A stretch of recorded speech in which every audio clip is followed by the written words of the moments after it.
Fala, tudo bem? Como vai? Em algum determinado momento, alguém já deve ter falado para você: você não tem cultura?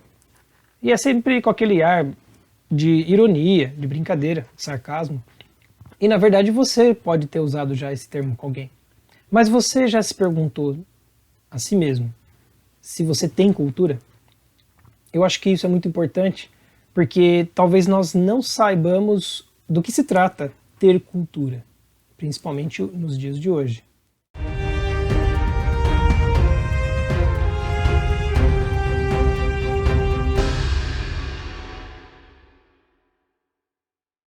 Muito bem, se inscreva no canal do Estúdio Ontos para você receber notificações sobre novos vídeos.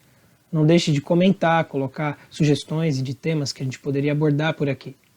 Muito bem, a questão da cultura é interessante porque estamos fazendo um ano que comecei, junto com a parceria com o ProLivres, lives mensais a respeito de vários assuntos, e o tema geral sempre foi arte, cultura e educação. Eu tenho como parceira a Antônia Munhoz, que sempre me acompanhou para fazer entrevistas, né, para falar sobre diversos assuntos. E se você notar nessa linha do tempo, você vai perceber que a gente abordou muitos assuntos.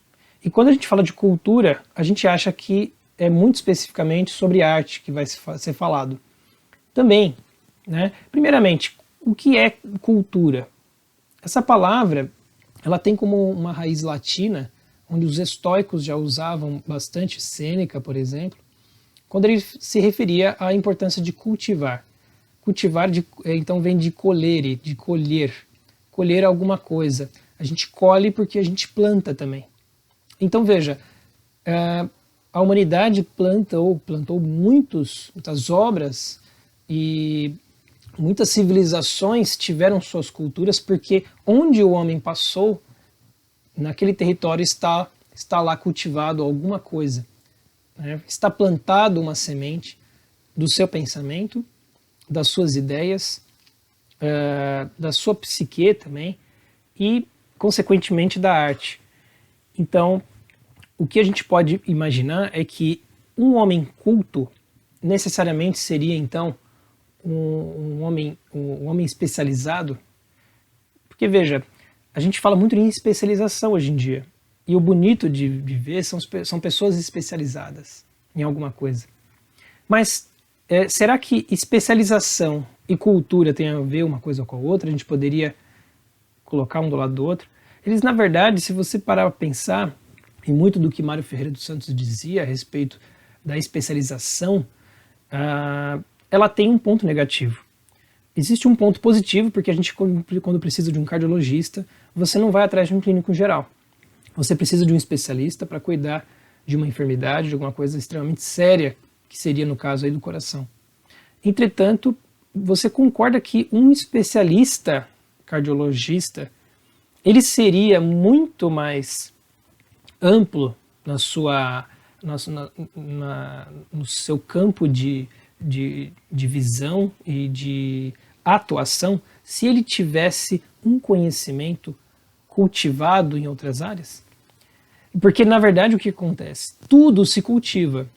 Então a cultura não está necessariamente dentro de hábitos de uma civilização, ou então não está confinado nos hábitos artísticos, ritualísticos, nada disso.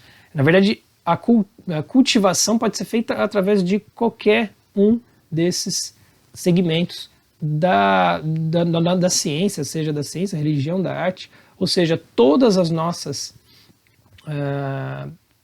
esferas do conhecimento podem ser cultivadas. A gente consegue dar conta de colher tudo isso da humanidade, que a humanidade plantou? É lógico que não.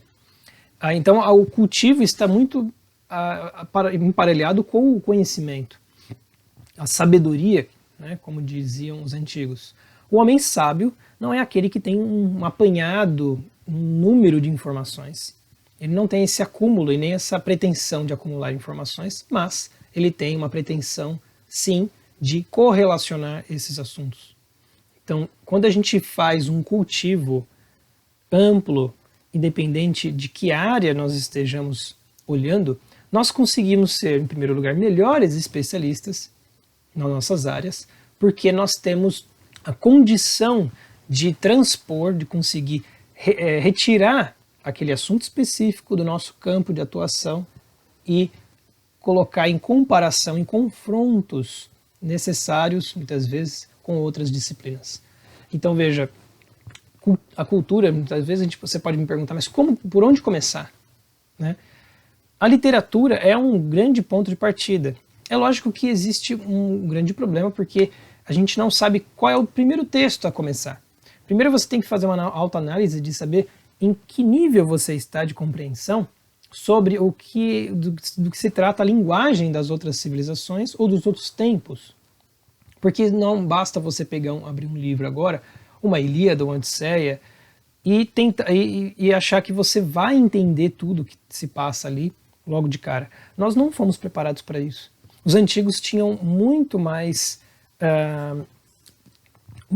facilidade de compreender esses assuntos porque eles estavam mais em voga. Hoje em dia a ciência tomou conta, então é muito mais bonito a gente ter os conhecimentos experimentais e científicos na ponta da língua, né? Sobre, por exemplo, a questão da teoria da gravidade, da relatividade. Saber explicar essas coisas demonstra muito mais a nossa cultura do que entender necessariamente o que era a mitologia, o que significava, inclusive, a mitologia, os mitos e os ritos para esses povos antigos. Para nós, isso é muito mais difícil ser compreendido. A verdade é essa. Nós estamos muito afastados dessa questão que está atrelada com a questão espiritual. Né? Não importa se a mitologia seja pagã, ela está extremamente atrelada com as ações humanas e as pretensões divinas. Essa questão de a gente conseguir pensar sobre isso seria já uma necessidade, já seria muito mais uma abertura para que a gente possa imaginar e pensar as coisas espiritualmente e não apenas fisicamente como fazemos hoje. Então, bom, são algumas divagações que eu faço aqui, na verdade para tentar dar uma provocada, né, em tudo isso, às vezes em assuntos que você já deve ter ouvido falar a respeito dentro desse tema da cultura, mas é óbvio que estar diante das obras de arte e compreendê-las faz de você já consegue promover muito mais esse entendimento geral da cultura, né, porque a arte fala mais fácil. Né? A arte visual, a arte auditiva, seja música, seja pintura, escultura, arquitetura, ela nos aproxima, né? Ela tem esse aspecto mais aproximativo por natureza. Então, isso de conhecer as obras, da gente se deparar e saber interpretar as obras de arte, talvez seja realmente o grande ponto de partida da cultura, para que você comece a desvendar e a cultivar o que o homem do passado fez de muito grandioso e que poderia servir para você ainda hoje. Tudo isso está nos clássicos da literatura. Quanto mais eu abro clássicos da literatura para ler, e eu sei que o meu processo de cultura também, de cultivar essas obras, né, de aprimorar a minha cultura, está muito longe de ser completo. Né? Eu sei que é uma vida, isso daí é uma vida de busca, de cultivo.